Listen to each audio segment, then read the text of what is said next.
मेरा नाम है प्रियंका, आप देख रहे हैं इट्स सिंपल। और आज की वीडियो में हम बात करने वाले हैं गानों के बारे में, म्यूज़िक के बारे में। बहुत बच्चों की ये कंप्लेन आती है, बहुत बच्चे बोलते हैं पढ़ाई पे फोकस नहीं कर पा रहे हैं, पर म्यूज़िक का क्या रिलेशन है पढ़ाई से? एक बहुत ही इंटरेस्टिंग रिलेशन है, उस चीज़ के बारे में आज हम बात करेंगे। तो वीडियो को शुरू करते हैं। एक एग्जाम्पल देती हूँ। बहुत सारे ऐसे सर्वेस कंडक्ट हुए हैं, बहुत सारी ऐसी रिसर्चेज हुई हैं जिसमें बताया गया है सोशल मीडिया मार्केटिंग के बारे में। तो सभी को पता होगा कैसे कोई सोशल मीडिया इन्फ्लुएंसर अपनी किसी भी एक पिक्चर में किसी भी कंपनी का प्रोडक्ट जिसके लिए उन्हें पैसे मिलते हैं, उस प्रोडक्ट को प्रमोट करने के लिए, वो उस प्रोडक्ट को ऐसे प्रमोट नहीं करते कि बोल के दिखा के, वो बस अपनी एक फ़ोटो डाल देते हैं जिसके बैकग्राउंड में वो प्रोडक्ट पड़ा होता है। अब ऐसे क्या होता है जब बहुत सारे सोशल मीडिया इन्फ्लुएंसर ऐसी हरकत करते हैं, दैट इज़ कि ऐसे प्रोडक्ट्स को अपनी वीडियो में या फिर पिक्चर्स में बैकग्राउंड में बस रख देते हैं, और जब भी ऑडियंस उन्हें देखती है तो वो चाहे उस प्रोडक्ट के बारे में बात ना करें, पर ऑडियंस जब भी उन्हें देखती है फ्रेम में, तो कहीं ना कहीं वो बैकग्राउंड में पड़ी आइटम उनके दिमाग में फैमिलियराइज हो जाती है, जिसकी वजह से एक साइकोलॉजिकल इफेक्ट पड़ता है। और जिन प्रोडक्ट्स से बेसिकली जो लोग हैं वो बहुत ज़्यादा फैमिलियर हो जाते हैं, उन प्रोडक्ट्स को काफ़ी सारी ऐसी रिसर्च हैं जो शो करती हैं लोग लेना पसंद करते हैं। सो एक साइकोलॉजिकल मैनिपुलेशन समझ लो। बिल्कुल उसी तरीके से म्यूज़िक बहुत इंपॉर्टेंट फैक्टर प्ले करता है इस चीज़ में कि क्या हम पढ़ाई में फोकस कर पाएंगे या नहीं, या फिर पढ़ाई ही क्यों, किसी भी और चीज़ में फोकस कर पाएंगे या नहीं। म्यूज़िक एक बहुत ही बड़ा रोल प्ले करता है। यहाँ पे मैंने लिखा है जैसा हम म्यूज़िक सुनते हैं वो बहुत ही बेकार है, ऐसा मैंने यहाँ पे इसीलिए लिखा है क्योंकि 80% जो भी बॉलीवुड म्यूज़िक बनता है वो यूजुअली लव सॉन्ग्स होते हैं या फिर वो ब्रेकअप सॉन्ग्स होते हैं। इसके अलावा बहुत ही कम किसी और टॉपिक पे म्यूज़िक बनता है जो कि क्लासिकल होते हैं या फिर बहुत अच्छे अच्छे म्यूज़िक भी होते हैं डेफिनेटली, बट यहाँ पे उन लव और ब्रेकअप सॉन्ग्स के बारे में बात हो रही है। तो प्रॉब्लम क्या है मुझे इन गानों से? मुझे कोई प्रॉब्लम नहीं है, प्रॉब्लम तुम्हें होने वाली है बहुत ज़्यादा, क्योंकि ऐसे गाने जो होते हैं, एक तो ये वाले गाने अलग होते हैं जो लव और ब्रेकअप सॉन्ग होते हैं, कुछ गानों के तो रैप में भी इतनी बकवास यूज़ करी गई होती है, बहुत ज़्यादा फीमेल्स के ख़िलाफ़ या फिर मेल्स के ख़िलाफ़ या फिर किसी एक जेंडर को गलत दिखाते हुए कुछ गाने ऐसे होते हैं, बहुत ज़्यादा उनमें वर्डिंग ख़राब होती है, फिर भी लोग गा रहे होते हैं। अब मैं किसी भी गाने का यहाँ पे नाम नहीं लूँगी। लव सॉन्ग और ब्रेकअप सॉन्ग भी कहीं ना कहीं ठीक है, पर वो जिस लेवल के गाने होते हैं जिसमें वुमेन्स को ऑब्जेक्टिफाई कर रखा होता है, या फिर कुछ ऐसे गाने होते हैं जिसमें किसी को स्टॉक करना, किसी को हैरेस करना, उन सारी चीज़ों को ग्लोरीफाई करके दिखा रखा होता है स्पेसिफिकली बॉलीवुड म्यूज़िक में, तो वो सारी चीज़ें सबकॉन्शियसली तुम्हारे दिमाग पे बहुत ही बुरा इफेक्ट डालती हैं। ये बात चाहे तुम ना मानो, चाहे तुम्हें लगे कि नहीं यार ऐसा नहीं होता, पर इसका इफेक्ट पड़ता है, बहुत ज़्यादा पड़ता है। जिस टाइप का म्यूज़िक तुम सुनोगे उस टाइप के म्यूज़िक का तुम्हारे ऊपर बहुत बड़ा इफेक्ट पड़ेगा। म्यूज़िक एक बहुत ही बड़ा रोल प्ले करता है। देखो क्या होता है, अक्सर बच्चे क्या करते हैं, कभी कभार मज़े के लिए एक दो बार दिन में एक दो बार हम म्यूज़िक सुन लेंगे 15-20 मिनट के लिए, लव सॉन्ग, ब्रेकअप सॉन्ग या कोई भी और गाना, वो ठीक है। पर यूजुअली जब कोई नया गाना आता है तो लोग उसे 4 या फिर उससे भी ज़्यादा घंटों के लिए, 4-5 घंटों के लिए सुनते रहते हैं।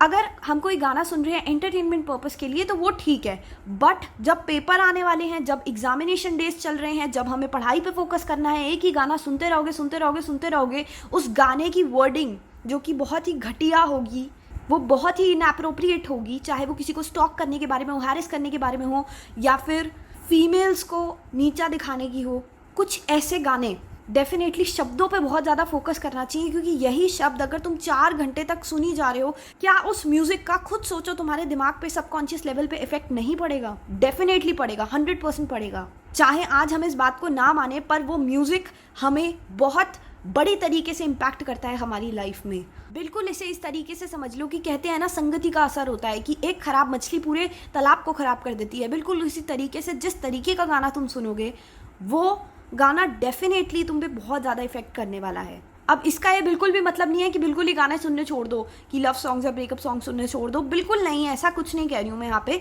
मैं बस इतना कह रही हूँ कि अगर ये सारे गाने इस टाइप के सुनने भी हैं तो एक लिमिटेड पीरियड ऑफ टाइम के लिए सुनो। बहुत ज़्यादा एक्सेस में कोई भी चीज़ बुरी होती है। 5 या 6 घंटे बस पूरा पूरा दिन गाने मत सुनते रहो, लव और ब्रेकअप सॉन्ग्स। क्या होता है ना, बॉलीवुड में लोग गाना तो बना देते हैं बिना सोचे समझे, उन्हें समझ नहीं आता कि इन गानों का कितना बुरा इम्पैक्ट पड़ने वाला है नॉर्मल पॉपुलेशन पे। तुम दिखा रहे हो कि एक लड़का एक लड़की को स्टॉक कर रहा है और बाद में वो लड़की उससे इम्प्रेस हो जाती है, नहीं। रियलिटी में आओ। किसी को भी ये पसंद नहीं होता कि कोई भी उसे स्टॉक करे। अगर कोई भी इंसान दूसरे इंसान को स्टॉक करने लग जाए तो डेफिनेटली वो चीज़ गलत है।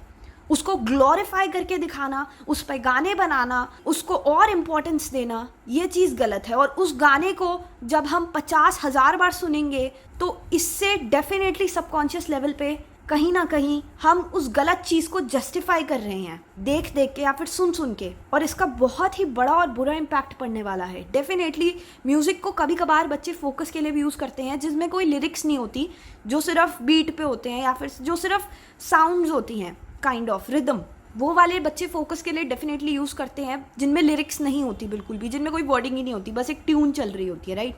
बट जिनमें लिरिक्स होती है, जिनमें शब्दों का प्रयोग होता है जिन गानों में, उन गानों को बहुत ही सोच समझ के सुनो। तुम ये देख के सुनो कि ये गाने उन इंसानों की तरह हैं जो तुम्हारे आसपास रहते हैं, जो संगति तुम अपने आसपास रखते हो ना, जिस टाइप के लोगों की, वो संगति बताती है कि तुम इंसान कैसे हो। बिल्कुल उसी तरीके से जिस टाइप के गाने तुम सुनते हो वो गाने बताते हैं कि तुम कैसे हो। डेफिनेटली बहुत बच्चों को कभी कभार सैड सॉन्ग्स या लव सॉन्ग सुनना पसंद होगा, वो ठीक है, चीज़ सुन रहे हो, ठीक है, कोई गलत बात नहीं है उसमें। बट जो शब्दों का प्रयोग किया जा रहा है उन लव सॉन्ग्स में, उन ब्रेकअप सॉन्ग्स में, कहीं ना कहीं एक दो जगहों पे जो कि शब्द बिल्कुल ही गलत हैं, और जब हम एक लव सॉन्ग को एक्सेप्ट करते हैं और एक ऐसे गाने को अपने फेवरेट सिंगर के थ्रू, सपोज करते हैं तुम्हारे किसी फेवरेट सिंगर ने कोई बहुत ही बढ़िया गाना गाया है पर उसमें कुछ शब्दों का प्रयोग बहुत ही गलत है, जब हम उस गाने को एक्सेप्ट करते हैं तो हम उन शब्दों को भी एक्सेप्ट करते हैं,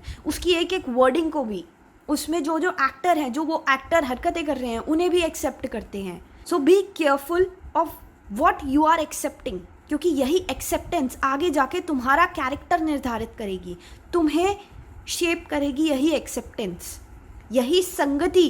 जिस माहौल में तुम रहते हो उस एटमॉस्फेयर का इफेक्ट डेफिनेटली तुम पे पड़ता है, तुम्हारा नेचर वैसा ही बनने लग जाता है धीरे धीरे। भले ही तुम अभी इस बात को नोटिस ना करो, बट धीरे धीरे उसी टाइप का नेचर तुम्हारा बनने लग जाएगा। और ऐसा नहीं है कि सिर्फ लव सॉन्ग्स और ब्रेकअप सॉन्ग्स ही हैं, मोटिवेशनल सॉन्ग्स भी हैं, जैसे कि बायोपिक जिन पे भी बनती है उनमें बहुत अच्छे अच्छे गाने होते हैं मोटिवेशनल, वो गाने सुन सकते हो। वो तुम्हारा फोकस और कॉन्सेंट्रेशन इम्प्रूव करेंगे और डेफिनेटली तुम्हें हेल्प करेंगे मोटिवेटेड रहने में। तुम खुद कंपेयर करना, एक बार लव सॉन्ग सुनना या फिर एक बार कोई सैड सॉन्ग सुनना, अंदर से थोड़ी बहुत सैड फीलिंग आ रही होती है, क्योंकि हम उन कैरेक्टर्स से, उन लोगों को हम इतना टीवी पे देखते हैं, हम उनसे इतना फेमिलियर हो जाते हैं कि उनके इमोशंस हम भी फील करने लगते हैं। बिल्कुल उसी तरीके से अगर कोई सैड सॉन्ग है तो उसकी सैडनेस को हम तब फील करने लगते हैं जब उस सैड सॉन्ग को जो इंसान गा रहा है या फिर जो कैरेक्टर या फिर जो इंसान उस सैड सॉन्ग में हीरो या हीरोइन है, अगर हम उनसे बहुत ज़्यादा प्रभावित हैं या फिर हम उन्हें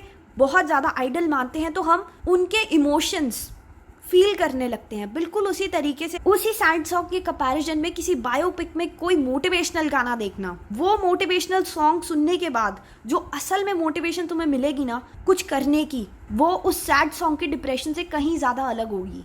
ये बात तुमने खुद ने नोटिस करी होगी, डेफिनेटली सभी ने करी होगी। म्यूज़िक का एक बहुत बड़ा इम्पैक्ट पड़ता है सभी की लाइफ पे, चाहे इस बात को मानो चाहे ना मानो। साइंस भी बहुत बार प्रूव कर चुकी है इस फैक्ट को, और डेफिनेटली हमारे इंडियन कल्चर में तो ये चीज़ है ही कि म्यूज़िक का बहुत बड़ा इम्पैक्ट पड़ता है, राइट। तो इस बात पे सवाल ही नहीं है उठता कोई कि म्यूज़िक का इम्पैक्ट नहीं पड़ता। म्यूज़िक का एक बहुत बड़ा इम्पैक्ट पड़ता है सभी की लाइफ पे, जो भी उस म्यूज़िक को सुन रहा है। तो भले ही लव सॉन्ग सुनने हैं, ब्रेकअप सॉन्ग सुनने हैं, अपनी खुशी के लिए, एंटरटेनमेंट के लिए सुनने हैं, सुनो, कोई मनाही नहीं है।